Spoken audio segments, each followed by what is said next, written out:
और जो वचन आज का है वो केवल आपके लिए नहीं, आपके बच्चे और आपके पोतों के लिए है। And this word today is not just for you, but for your children and your grandchildren as well. आमीन। आप सब बैठ सकते हैं। You all can be seated. परमेश्वर पिता, हम आपके पास प्रभु यीशु मसीह के नाम में आते हैं। Father God, we come before you in the name of our Lord Jesus. हम आपके नाम को धन्य कहते हैं। We thank you for your great name. हम आपको धन्यवाद करते हैं कि आपने हमें चुना, We thank you that you have chosen us. अपने लहू से हमें खरीदा, You have bought us with your blood, बेटा और बेटी बनाया made us your sons and daughters, और अपना अधिकार हमें दिया। and you have given us your authority. पवित्र आत्मा जी, Dear Holy Spirit, आज हमारी आंखों को खोल दे open our eyes today, Lord, कि हम सारी धार्मिक शिक्षाओं से निकलकर तेरे राज्य की बातों को समझ सकें। that we would come out of every religious teaching and truly understand the things of your kingdom. आप सत्य के आत्मा हैं, You are the Spirit of truth. आप हमारे शिक्षक हैं। पवित्र आत्मा, You are our teacher, Holy आप Spirit. हमारे सहायक हैं। You are our helper, Lord. आज का वचन Today's word, हमारे हृदय में बोया जाएगा let it be sown into our hearts और 100 गुना फल लेकर आएगा, and let it bring forth 100-fold यीशु के harvest. नाम में। In Jesus' name. अगर आप विश्वास करते हो तो एक ऊंचा आमेन If you बोलो। believe, say aloud, Amen. आमेन, हालेलुया। एक वचन मैं पढ़ूंगा, प्रकाशित वाक्य 1 उसकी 16वीं आयत। Revelation chapter 1 verse 16. ये प्रभु यीशु मसीह के बारे में ये वचन है। This verse is about the Lord Jesus. वह अपने दाहिने हाथ में 7 तारे लिए हुए था He had in his right hand the 7 stars. और उसके मुख से तेज 2-धारी तलवार निकलती थी। Out of his mouth went a sharp 2-edged sword. उसके मुख से तेज 2-धारी तलवार निकलती थी। Out of his mouth went a sharp 2-edged sword. कभी आपने सोचा है कि यीशु के हाथ में 2-धारी तलवार क्यों नहीं है? Have you ever thought, why does Jesus not have the 2-edged sword in his hand? इसीलिए आज ध्यान से सुनिएगा। This is why I want you to hear carefully today. Okay, 2-धारी तलवार कहाँ से निकल रही है? Where is the 2-edged sword coming out of? प्रभु यीशु मसीह के मुंह से निकल From the रही है। mouth of the Lord Jesus.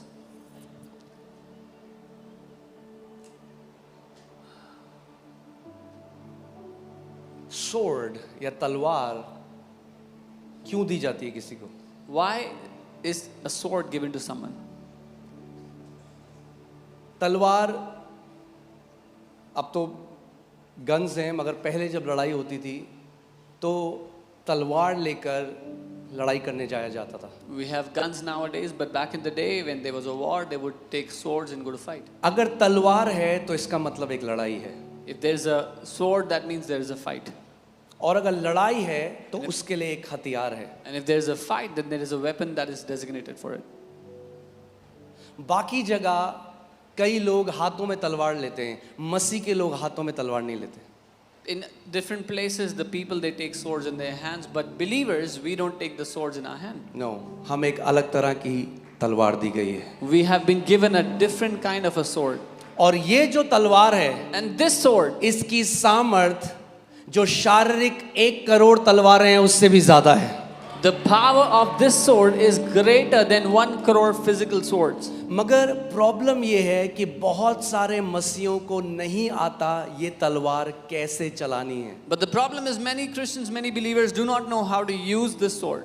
अगर किसी के घर में बहुत तेज 2-धारी तलवार है और एक बच्चा उस तलवार के पास जाएगा तो वो क्या करेगा? वो अपने को लहूलुहान कर लेगा। If somebody has a sharp 2-edged sword in their house and a child goes near it, the child will most likely harm himself. Okay, ऐसे ही आज कितने विश्वासी हैं जो कलीसिया नहीं जाते, खुद बाइबल पढ़ते हैं, मगर क्योंकि एक ऐसी मिनिस्ट्री के अधीन नहीं जिनको परमेश्वर ने बुलाया है, तो उससे अपने को भी काटते हैं और दूसरों को भी काटते हैं। Similarly, there are so many believers today that sit home, they don't go to any church. वो They are, अपने इंटरप्रिटेशन निकाल लेते हैं, यूट्यूब में जाते हैं, फिर उल्टी सीधी बातें करते हैं। They don't go to any church, not under any ministry which has been called to teach the word. So then they take out their own interpretation and they harm themselves and they जो harm others. तलवार शैतान के विरोध चलानी थी वो तलवार भाई बहनों के विरोध में चलाते। The sword that was given to them to use against the devil, they use it against brothers and sisters. इसीलिए परमेश्वर ने अपनी देह में टीचर्स रखे हैं। This is why God has kept teachers in his body. Okay, amen. Amen. इसीलिए 5-fold ministry रखी है। This is why God has kept this fivefold ministry. तो अब मैं आपके साथ कुछ बहुत ज़रूरी आज सिखाता हूँ और मैं चाहता हूँ आप ध्यान से इस बात को सुनिएगा। So I want to teach you something very important and I want you to hear this intently. यीशु के मुंह से क्या आ रही थी? What was proceeding from Jesus' mouth? Sharp से शार्प, यानी पैनी टू एज्ड स्वॉर्ड। एक तेज दो धारी तलवार यीशु के मुंह से निकल रही थी। तेज दो धारी तलवार यीशु के मुंह से बाहर आ रही थी। A sharp two-edged sword was coming out of his mouth. और मैंने आपको क्या बताया था कि अगर तलवार है तो इसका मतलब क्या है? एक लड़ाई है। और बाइबल हमें कहती है हम एक आत्मिक मल्लयुद्ध के बीच में हैं। And I told you, if there's a sword, that means there's a battle. And the Bible tells us you are in the middle of a warfare. Okay, Of a, जब वर्ल्ड वॉर 2 हो रहा था तो कई बच्चे war के बीच में पैदा हुए। when World War II was happening, some children were born in the midst of the World War. Okay, और कई देश ऐसे हैं जैसे स्विट्जरलैंड है और भी बहुत सारी जगह हैं जहाँ पे हर किसी मेल जो मर्द है, कई जगह तो फीमेल्स भी, इजराइल में फीमेल्स भी हैं, मगर जहाँ पे हर किसी व्यक्ति को ट्रेनिंग में जाना पड़ता है क्योंकि वहाँ लगातार वॉर चल रहा है। ऐसा नहीं हो सकता कि कोई भी व्यक्ति मिलिट्री ज्वाइन ना करे, ये पॉसिबल नहीं है। रूल है, अगर आप के देश में लड़ाई चल रही है तो आपको ट्रेनिंग लेनी पड़ेगी, आपको हथियार चलाना आना पड़ेगा। And there are some nations like Sweden where every male has to join the army and get trained to fight war if there's ever a war that breaks out. Countries like Israel, they both females and males they take training. मेरे पास आपके लिए एक news है। I have a और news. News ये है कि you were born in the midst of a war. आप एक लड़ाई के बीच में पैदा हुए हैं। जब आप मसीह में पैदा हुए तो आप एक लड़ाई के बीच में पैदा हुए। When you were born in Christ, you were born in the middle of a war. So cute मसीह बन के नहीं जी सकते। You cannot live as a cute Christian. मार देगा शैतान समय से पहले। The devil will kill before time. तो आपको ट्रेनिंग लेनी पड़ेगी। So you will need to take training. आपको मसीह में बढ़ना पड़ेगा। You will have to grow in Christ. आपको सीखना पड़ेगा तलवार कैसे चलाते हैं। You will have to learn how to और use your खुद sword. सीख के फिर और भाई बहनों को भी सिखाना पड़ेगा। And after you master it, you have to teach your brothers and sisters as well. Okay, so efficiency 6 में बताता है कि हम एक आत्मिक मल्लयुद्ध के अंदर हैं। Ephesians 6 teaches us that we are in the middle of a war. और बाइबल कहती है इसीलिए अपने सारे जो कवच हैं, जो आत्मिक हथियार हैं, वो पहन लो। And this is why the Bible says, put on the whole armor of God. क्यों पहन लो कवच को? Why should you put on the whole armor? क्योंकि आप एक बोलो लड़ाई के बीच में हैं। Because you're in the middle of a warfare. इसीलिए यहाँ सत्संग सुनने नहीं आ रहे हो आप। So you've not come here to hear a teaching. फिर से बोल रहा हूँ, सत्संग सुनने नहीं आते हो संडे को, योद्धा बनने आते हो संडे को। You don't come here to hear a religious teaching. You come here to become a champion, a warrior. Okay, so अब इफिसियों 6:17 में हम देखेंगे। Ephesians 6:17. And take the helmet of salvation उद्धार का टोप and the sword of the spirit. और आत्मा की तलवार को ले लो। आत्मा की तलवार को ले लो। Take this sword of the spirit. Bible कह रही है आत्मा की तलवार ऑप्शन नहीं है। The Bible is saying take the sword of the spirit. It's not an option. पकड़ना पड़ेगा तलवार को। You will have to hold the sword. सीखना पड़ेगा चलाना। You'll have to learn to use it.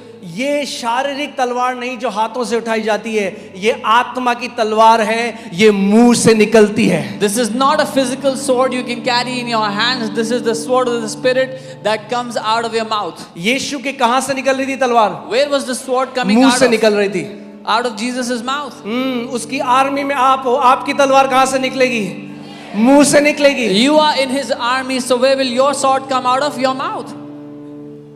पौलुस इसमें साफ बता देता है हमारी लड़ाई मांस और लहू से नहीं है भैया कि आयतें लेके एक दूसरे को हम लोग घायल करें. Paul tells clearly we are not fighting against flesh and blood that we take verses and start to wound each ये other. फरीसी की आत्मा है. एक फरीसी की आत्मा बाइबल को लेकर अपने भाइयों पे तलवार मारते हैं.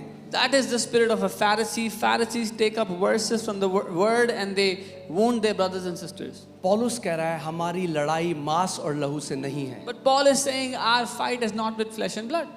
ओके मगर किससे है? But who do we fight? प्रधानताओं से, दुष्ट आत्माओं से. ये वो जो स्पिरिचुअल रेल में है, जो आत्मिक जहां में दुष्ट आत्मा है, उनसे लगातार आपकी एक लड़ाई है.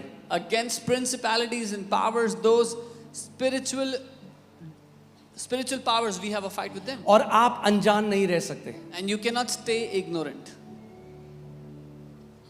होशाया 4:6 में परमेश्वर का वचन कहता है मेरी प्रजा मेरे ज्ञान न होने के कारण क्या हुआ? नाश हो गई. Hosea 4:6 it says my people are destroyed because of lack of my knowledge. सो क्यों हो रहे हैं आज मसीह लोग नाश? इसलिए कि परमेश्वर चाहता है वो नाश हो? कि कई लोग सिखाते हैं अरे बीमारी आई तो भी प्रभु ने भेजी. अरे परमेश्वर कह रहा है मेरे लोग अगर नाश हो रहे हैं तो इसलिए हो रहे हैं क्योंकि उन्हें मेरा ज्ञान नहीं है. Why are God's people being destroyed? Is God sending sickness? Because some people say if sickness came it's from God. No, but God is saying my people are perishing because they have no knowledge. They don't have my knowledge. सोचो, मैं चाहता हूं आप एक army camp के हिसाब से सोचो. इंटेंस लड़ाई चल रही है. Now think it through an army और camp. कोई भी आर्मी में किसी बंदे को गन देकर उसको बॉर्डर पे नहीं भेज देते. Think it through an army camp that in the middle of intense warfare, nobody will just hand them a gun and send them to the border. कई लोग हमें बोलते हैं आप चर्च में क्यों बुलाते हैं लोगों को? उनको बोलो बाहर जाके प्रचार करें. अरे पहले ट्रेनिंग देंगे या नहीं देंगे या भेज देंगे बैटलफील्ड में? Some people say, why are you calling people to the church? Why don't you send them out to preach? First, will we train them or not? और इसीलिए मैं इतने मसीहों से बाहर जाके प्रचार कर रहे हैं रोज. जब घर में आते हैं तो अपनी खुद की वाट लगी रखी है ऊपर से नीचे तक. And this is why there are so many believers. They are going out and preaching every day, but when they come back home, their life is miserable inside the house. क्यों? क्योंकि लड़ाई से पहले ट्रेनिंग है. बोलो लड़ाई से पहले ट्रेनिंग है. Because there is training before the war. अब सोचो ट्रेनिंग चल रही है और एक बंदा है जब सब ट्रेनिंग चल रही है वो ध्यान नहीं दे रहा. वो अपने मस्ती कर रहा है अपनी. Imagine फोन में training लगा हुआ है. Training is going on and there's one person not paying attention on his phone, distracted. जब उनका इंस्ट्रक्टर सिखा रहा है देखो ये गन है, इसको आप ऐसे करोगे, ये लॉक होता है, ग्रेनेड को ऐसे निकालोगे, पिन ऐसे निकलती है, वो ध्यान ही नहीं दे रहा. When the instructor is teaching them, this is your gun, this is how you put off the safety, this is how the grenade. Casual है उसका एटीट्यूड. He's कैसा just- है? हाँ क्या हो गया तो? He's just casual, doesn't care. और He's फिर like, लड़ाई में जब गया अब ग्रेनेड से पिन खुली नहीं रही. now when he goes to the war, he doesn't know how to take the pin out of the grenade. Gun unlock ही नहीं हो रही. He's not able to क्यों? unlock his क्योंकि gun भाई साहब का ध्यान कहीं और था जब ट्रेनिंग हो रही थी. because he was distracted during the training. सबसे पहले कौन मरेगा लड़ाई में? Who will die first in that ये war? This guy. अगर अंत तक जीवन जीना है तो उस प्रशिक्षण को हल्का मत जानो जो मसीह में तुम्हारे लिए रखा गया है. If you want to live a victorious life till the end, do not despise the training that has been kept for you in Christ. उस वचन को हल्का मत जानो जो हर रविवार को परमेश्वर का आत्मा आपके और आपके बच्चों के लिए भेजता है. Do not despise the word that the Spirit of God sends for you and for your children every Sunday. ये कोई सत्संग नहीं है. This is no religious ये gathering. आत्मिक प्रशिक्षण है योद्धा बनने का This मसीह is में. spiritual training to make you warriors in Christ. Okay so अब बाइबल हमें कह रही है क्योंकि हम एक लड़ाई में और सारा कवच है. मेरे पास वो समय नहीं है. आज मैं आपको ऑफेंसिव लड़ाई सिखा रहा हूँ. Now the the Bible says, best defence is offence. the Bible says we have the whole armor, but I'm not talking about defensive today. I'm talking about offensive. The best, सबसे अच्छा जो बचाव है वो हमला करना है. कोई आया आपके घर में मारने के लिए, आपको पहला मार दिया ना आपने एक पंच, पहला अटैक जब आपने कर दिया तो you are on the winning side. If someone enters your house trying to harm you, if you give them the first blow, you've already won the battle. सो जो हमारे कवच है वो पूरा डिफेंसिव कवच है. Our entire- उद्धार का टोप, धार्मिकता की झीलम, सत्य की बेल्ट, सुसमाचार के जूते, ये सब क्या है? ये कवच है. Our entire armor is protective. The helmet of salvation, breastplate of righteousness, the belt of truth, the shoes of gospel, they are to protect you. अब सोचो आप लड़ाई में चले गए केवल कवच पहन के मगर कोई हथियार नहीं है तो आप मार कर ढूंढ.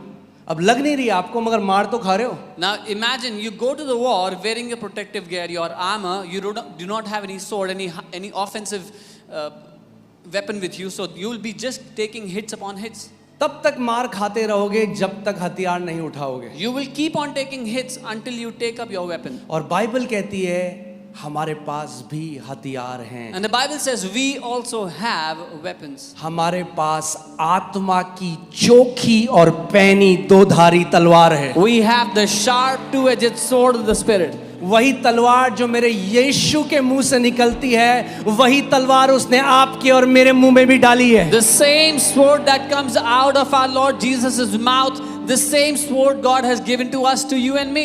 अलग नहीं, It's not a different sword. वही तलवार दी है. It's the same sword.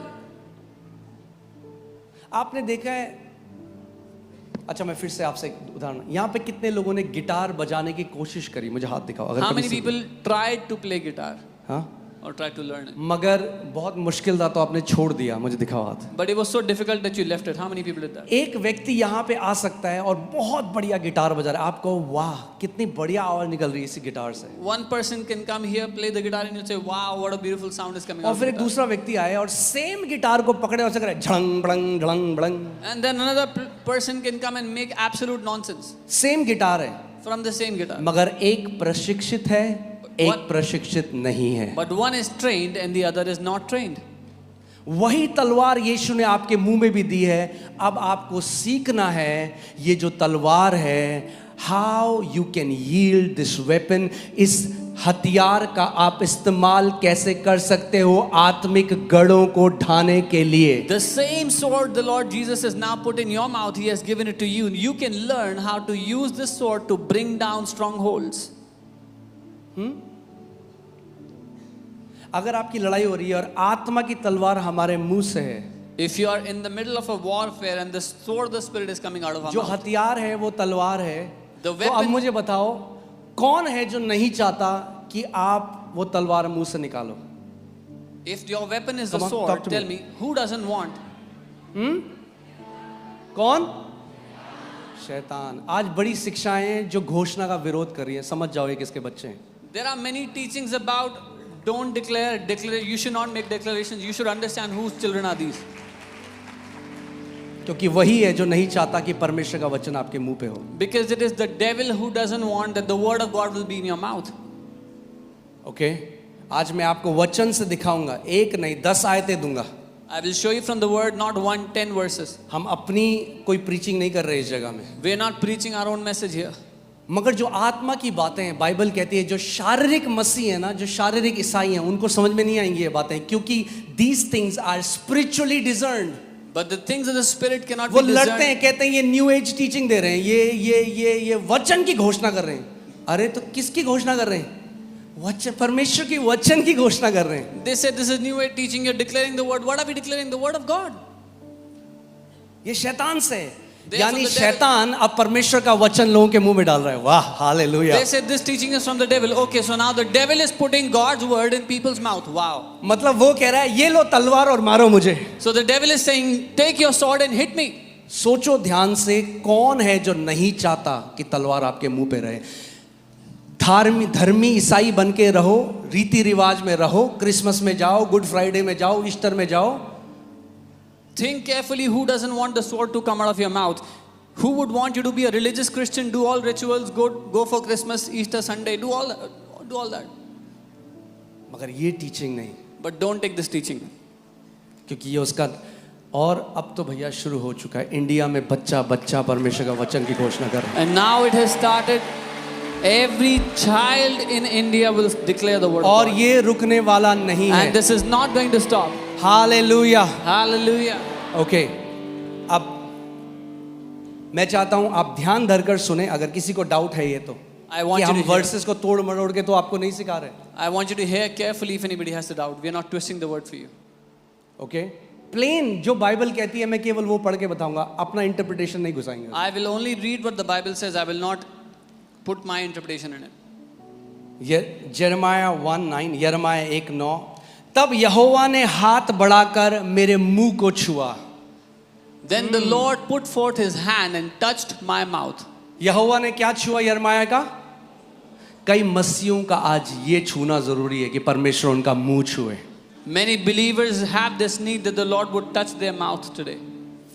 यहोवा ने हाथ बढ़ाकर मेरे मुंह को छुआ और यहोवा ने मुझसे कहा, देख मैंने अपने वचन तेरे मुंह में डाले हैं. Then the Lord put forth his hand and touched my mouth, and the Lord said, behold, I have put my words in your mouth. कहाँ डाले हैं तेरे? Where has the Lord put his word? कहाँ डालना चाहता है परमेश्वर अपने वचन को? Where does God want to put his word? हमने लेदर की बुक में डाल दी है. We have put them in a leather book. ये जरूरी है, वरना मुंह में नहीं डाल सकते That's आप. important. पर Otherwise अगर ये लेदर की बुक में ही रहेगा but if it stays in the leather book,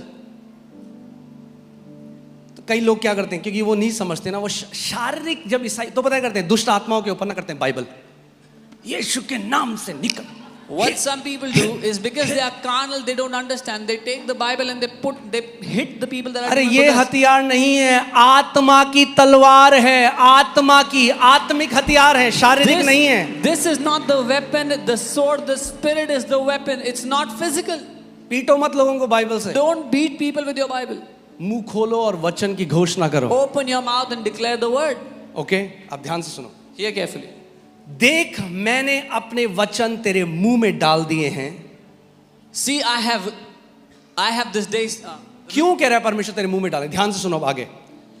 सुन, मैंने आज के दिन तुझे जातियों और राज्यों पर अधिकारी ठहराया है. Why has God put his word in our mouth? It says here, see, I have this day set you over the nations and over the kingdoms. जिन मसीहों के मुंह में परमेश्वर का वचन नहीं है, वो कभी अधिकारी नहीं हो सकते. Believers who do not have the word of God in their mouth, they can never walk in authority. अगर अधिकार में चलना है, अगर अधिकारी की तरह चलना है, तो परमेश्वर के वचन आपके मुंह में होने चाहिए.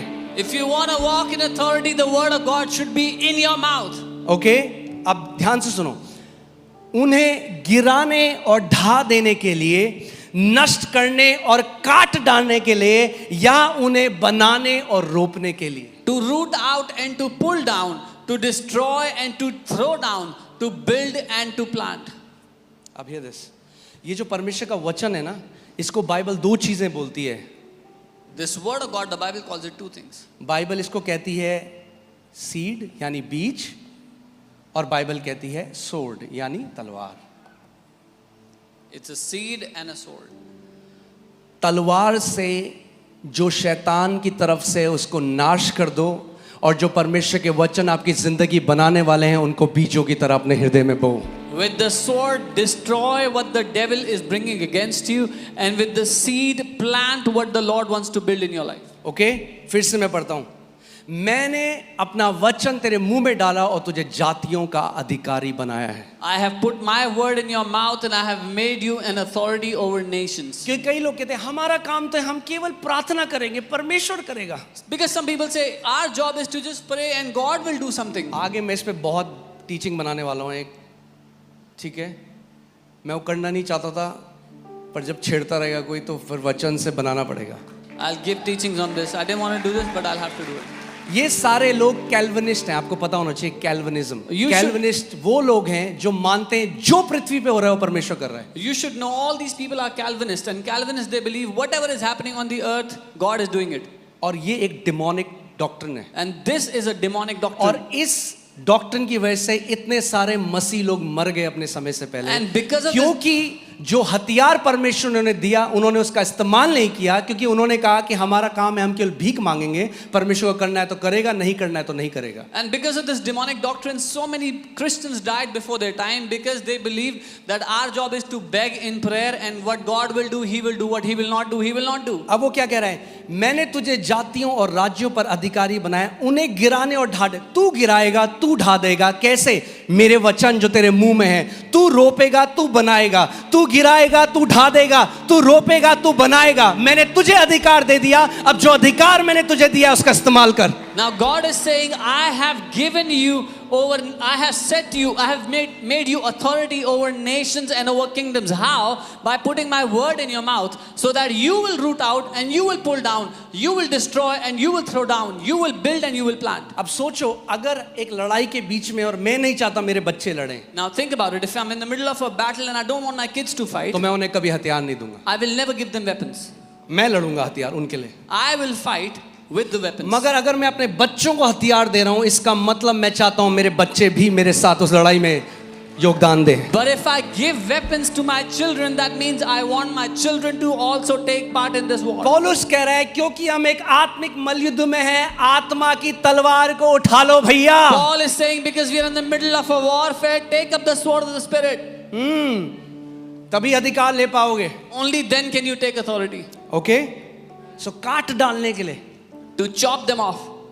दुष्ट आत्माओं के बंधनों को काट सकते हो इस तलवार से जो तुम्हारे मुंह में है. You can chop off the bondages of every demonic spirit through सालों the से sword जो in your mouth. ट्यूमर है, आत्मा की तलवार काट सकती है उन ट्यूमरों को, उस अर्थराइटिस को, उस दिल के दौरे को, उस डिप्रेशन को, जो रात को नींद नहीं आती उसको. परमेश्वर का वचन कह रहा है मैंने अपने वचन तेरे मुंह में डाले हैं और तुझे अधिकारी बनाया है कि तू नाश कर दे, तू काट दे जो शैतान के काम है उन्हें. The word of God has given you power. He has given you this sword so you can cut down every tumor, every cancer, every arthritis, so you can destroy every work of the devil.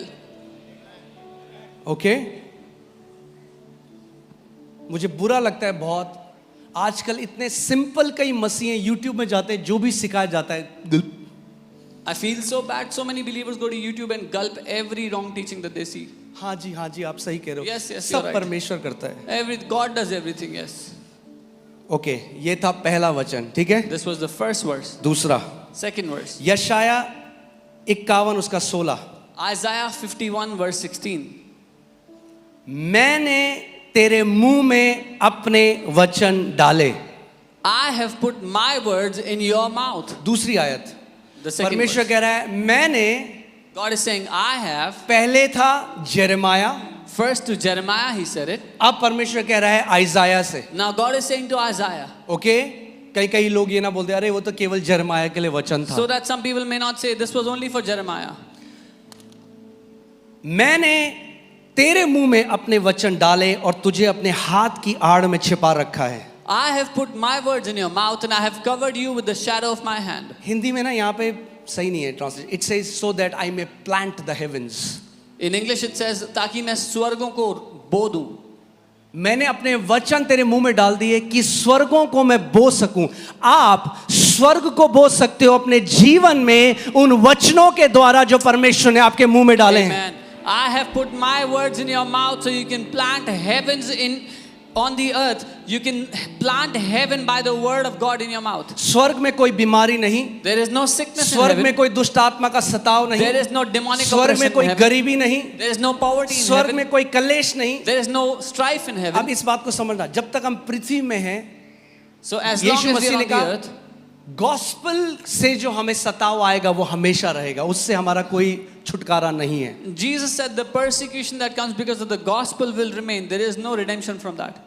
मगर कुछ ऐसी चीज हैं जो स्वर्ग में बांधी जा चुकी हैं जिनको आप पृथ्वी पे बांध सकते हो. But there are some things which have been bound in heaven, so you can bind them on the earth. यानी आप पृथ्वी पे आप अपने जीवन में स्वर्ग को प्लांट कर सकते हो, बो सकते हो उन वचनों के द्वारा जो परमेश्वर ने आपके मुंह में डाले. सो हर बार इस बात को मैं चाहता हूं, इस थीम को आप ध्यान से सुनना कि वचन कहां पर हैं? आपके मुंह में. So you can plant heaven on the earth. Remember this theme by the word that is in your mouth. जब तक मुंह में नहीं है, Unless it's in your mouth, उनकी सामर्थ नहीं निकलेगी. their power will not come out. बढ़िया सा फ्रेम करके लगा दोगे घर में, कोई फर्क नहीं पड़ेगा. If you put a good frame of the word in your house, it will not make any difference. ठीक है, ऑलराइट. चलो तीसरा. Third verse. अब मूसा की मृत्यु हो गई और यहोशू को एक ऐसे देश में जाना है जहां पर दानव हैं जो उनसे बहुत गुना बड़े हैं हर एक चीज में. Now Moses has died and now Joshua has to lead the people into this land of promise where there are huge giants. जो 10 जासूस थे, जो 12 भेजे गए उसमें से जो 10 जो उस गोत्र के लीडर्स थे, जब वो वापस आए तो उन्होंने क्या कहा? उन्होंने बुरी खबर दी और उन्होंने कहा कि हम तो टिड्डियों की तरह थे उनके सामने. Out of the 12 spies that went to spy in the land, when they came back, 10 of them, they gave a bad report and said, we were like grasshoppers in their sight. 10 out of 12, that's 80%. 12 में से 10 लोग, 80% लोग, बुरी खबर लेकर आए. they brought a bad report. दुख की बात यह है, आज भी 80% जो पुलपिट है ना कलीसिया में, वो बुरी खबर का प्रचार कर रहे हैं. The sad thing is 80% of pulpits even today are preaching the bad news. वो 10 जासूस काफी थे 40 लाख इजरायलियों को कब्र में ले जाने के लिए. इसीलिए ध्यान दो किस पुलपिट की आवाज आप सुनते हो. Come on. Those 10 spies were enough to put 40 lakh people into the grave. So therefore carefully hear whose voice you hear. बीमारी आ रही तो ले लो परमेश्वर की तरफ से. Oh, sickness coming, take it because it's from God. मगर ये नहीं बताएंगे ना कि जब उनको आती है तो खुद डॉक्टर के पास जाते हैं, खुद क्यों नहीं ले लेते. But they don't tell you when they get sick, they run to the doctor. They don't take the sickness.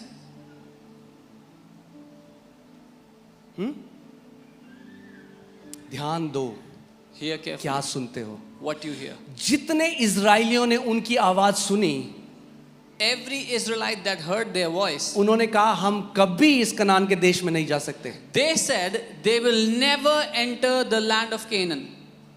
और बाइबल कहती है वो वहीं विल्डरनेस में मर गए. And the Bible records that all of them, they died in that wilderness. क्या ये परमेश्वर की इच्छा थी Was it God's will? कि 40 लाख इजरायली? तो फिर परमेश्वर धोखा, अगर परमेश्वर की इच्छा थी उन्हें मरुस्थल में मार देना, तो फिर सबसे बड़ा धोखेबाज तो परमेश्वर है. Was it क्योंकि वो God's- उनसे ये कह के उन्हें मिस्र से निकाल के लाया कि मैं तुम्हें कनान में ले जा रहा हूं. Was it God's will to kill them all in the wilderness? If so, then God is the greatest deceiver, because He told them that I will bring you out of Egypt and take you into the land of ये promise. Calvinist doctrine है कि जो हो रहा है वो परमेश्वर. बीमारी आ रही है तो ले लो, जो आ रहा है बीमारी तुम्हें कुछ सिखाने के लिए आई है. This is a Calvinist doctrine that if sickness is coming, take it. It has come to teach you something.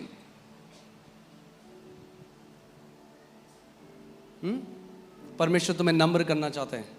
God कभी wants to बीमार make you आदमी को humble. देखा है? नम्र होते हैं बीमार लोग. Have you ever seen a sick person? Are they humble? बीमार से ज्यादा चिड़चिड़ा कोई नहीं होता. There is no more. Is no that one- true or not? There's no one who's more irritated than a sick person.